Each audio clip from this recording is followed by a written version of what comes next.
Hello friends, welcome back to the new video guys. In this video guys, I am going to show you guys Infinix phone hotspot setting guys. In this video guys, we will talk about guys how to check hotspot password in our Infinix phone. Guys, you want to check your hotspot password in your Infinix phone. So guys, you can check and guys now let's see how to check hotspot password in our Infinix phone. In this video guys, I am going to show you friends.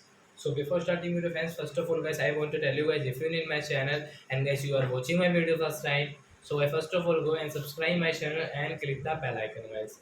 So guys now let's start the video. And first of all guys click on your phone setting to check your hotspot password.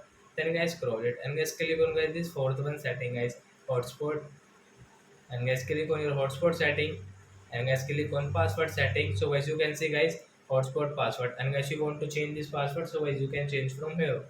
So I hope friends you have understood how to check hotspot password in our Infinix phone. So that's it guys. Thanks for watching my video guys. Now we will meet on next video guys with new topic. Before going guys, please go and like my video, subscribe my channel. Bye bye friends.